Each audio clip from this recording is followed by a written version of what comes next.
Guys, tuturuan ko kayong magluto ng adobo. Ayan, adobong ano to, specialty ni Ermat. So ito yung ingredients or procedure ng pagluluto nila ng adobo na tinuro sa atin. So ayan guys, unang-una, minarinate muna natin yung baboy at manok sa toyo, paminta, at garlic. Tapos, sangkutsa natin siya. So yung sangkutsa, ipapakuluan nyo sa sadlit. Diba? Papakuluan nyo siya ng sadlit. Tapos, pag medyo half cook na siya, natatakpan nyo syempre guys para hindi matunaw yung toyo. Kasi yun yung pinakasabaw natin hanggang mamaya. So yun, hintayin lang natin siya ma-half cook. Then, next procedure tayo. Brr. Next step na tayo. So ito yung tinatawag nating fried. So ipa-fry lang natin or ano tawag dito? Stir fry. O basta, lagay sa mantika. Alam niyo ba yung adobong mamantika? So ito yun guys. Yung adobong mamantika. So kung ginagamit namin mantika dito, syempre yung bago para safe. Pero kung olive oil, meron kayo, mayaman kayo, pwede nyo i-olive oil yan. So una natin ilalagay kasi baboy at manok siya. Lapitan mo tol. Baboy at manok siya. So una natin ilalagay yung baboy kasi mas matagal siyang maluto kaysa sa manok. Para pag hinalo-halo natin mamaya, hindi masyadong halo-halo. Hindi siya magdurog. Okay, so mamaya, wait lang.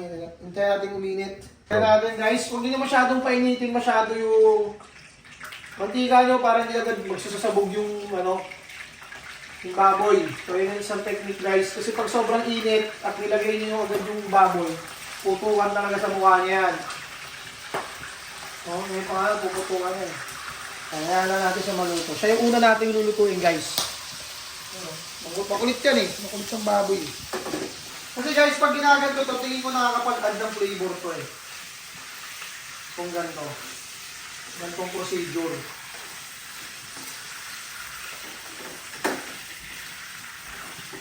Yun guys, tapos na yung sa pork. Then itong manok. Tapos na rin yan. Babalik lang natin dun sa pinagkusangkutsa natin. So babalik lang natin sila doon. So ito okay na yan. Ito lang, bukas na ba? Bukas na. Babalik lang din natin yung muna. So lalagyan natin siya ng suka.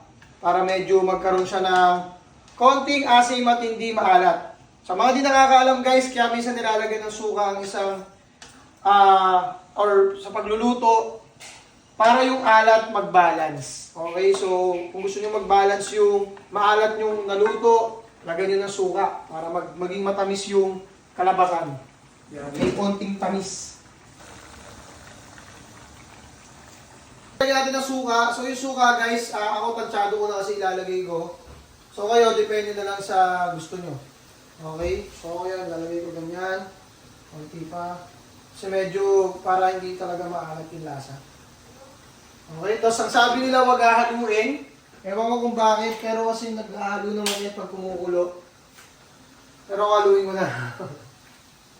Haluin ko na guys. Para tatanggalin nyo lang guys yung amoy ng suka. Pag nawala yung amoy ng suka, ibig sabihin malapit-lapit na yon. Katotohanan. Lalagyan na natin ng laurel yan. Tsaka ng paminta.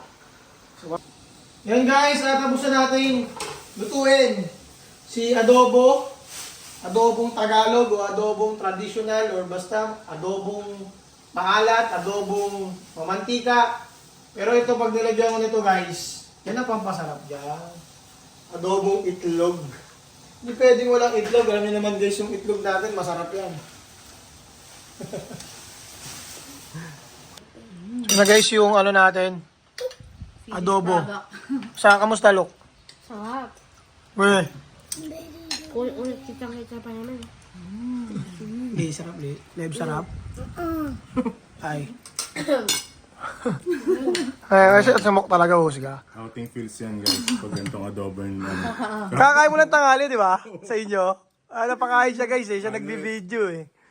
Matik yan. katakam. Parang mga ano na eh, tatay nanay, kung ano na lang masuot na NBA. Punta lang kami guys sa bangko. Magre-register, mag-enroll lang ako ng isang account. Magde-deposit lang tayo ng milyon. Siyempre kailangan. Milyon yun guys. Maniwala kayo milyon yun. Hindi mo naman, kung ano lang masot. Tara, alis tayo. Kung ano yung masot. Dading-daddy na eh. Dading-daddy na.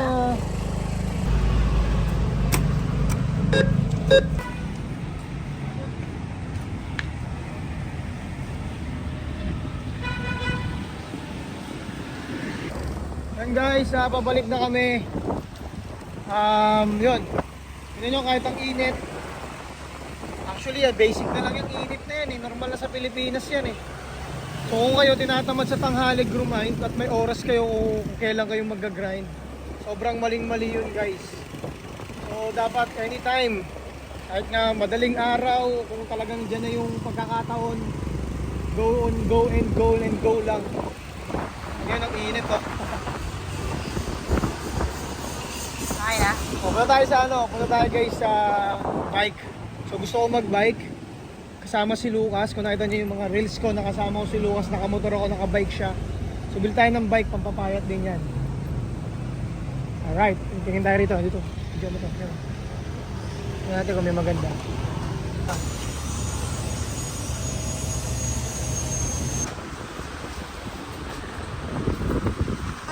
Nagsama namin yung motovlog, ay yung food vlog kanina tsaka motovlog.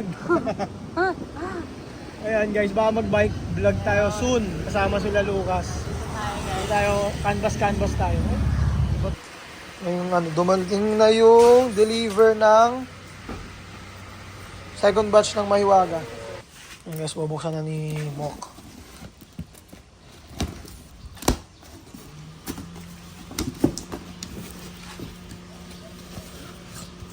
Yun oh.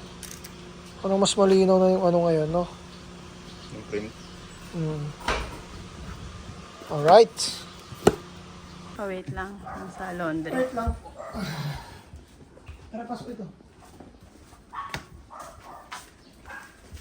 Diba guys, di na mukhang bahay. Yun na guys, pinagbubuksan na isa-isa. Second batch. Ang bilis no? Sabi ko sa inyo, ilan to? 4 months, 5 months, no? Sabi ko sa kanila guys, yung first batch namin na ganito rin kadami. 4 months, 5 months. Mauubos. Pero guys, wala pang isang buwan. Ito na, ang ating second batch. Yun guys, ito nga pala yung isa sa mga pinaka matinding trabaho dyan. So syempre sprayer, hindi pa naman ganun sakto yan dun sa bottle. So gugupitin pa namin yan, yung para sakto lang dun. Okay, so ganun ginagawa ang quality Mahiwaga perfume. So ginugupit na namin guys yung sobrang hose ng sprayer. Yan. Yan siya. Oh, para sakto siya dito. Ano? Yan, para sakto. Okay? So mamaya may meeting naman tayo. Iwan ko na muna kayo dyan. Skip na tayo doon. Let's go. Tayo sa shop. Maya meeting tayo. Yung dumating lang na stock si Kelvin nandito guys. Yung lives? Hindi, ano siya, vlogging. For the vlog. Tapon pa tayo. 500 na lang. Akin ang pit mo?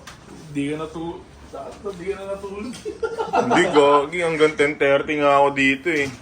Hindi natulog ang puto. Ito na yung stock, tol. O, tama, tatlong box. So, dumating yung stock natin. Stock ng Ilax, tsaka ng... Buti nabigyan pa tayo ng Black Elite. Yan. So, kaya ako nakaporma guys kasi may meeting tayo sa best friend ko. So, may pagpapartner lang kami negosyo. Negosyo pa rin, syempre. Okay. So, dito na tayo guys. Dito na ba siya? Ewan ko, nandito na. Meeting lang tayo. Tambay, tas meeting. Tambay, meeting. Anong kailangan natin sa pan na yun? Yung wok na tinitimpla pa o yung madaling ugasan?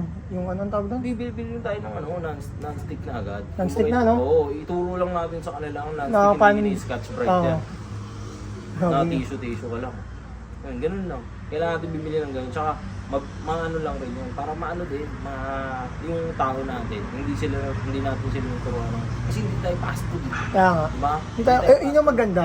Para tayong fast food. Yun nga yung sinasabi kong modern silog siya na ba't ibang cuisine yung mararanasan nila.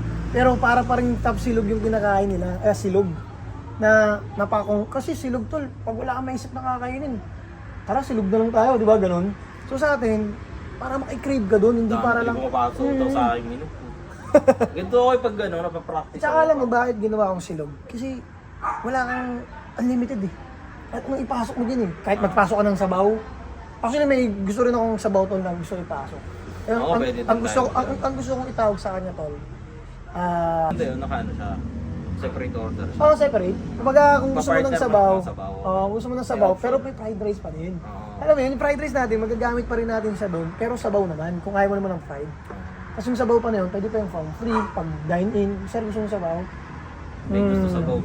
Pero tingin mo tol, tama yung pag dine-in. Box na lang tayo, huwag na tayo maghugas plato, no? Wag Na? na. Para disposable lang lahat. lahat. Muna natin yan, na-market muna siya ng gano'n. Oo. Ngayon, mapag-aaralan naman natin yan na, sa menu natin meron tayo naka-platter. Ba, gano'n. May on the go tayo. Naka-on the go kasi yung ano natin eh.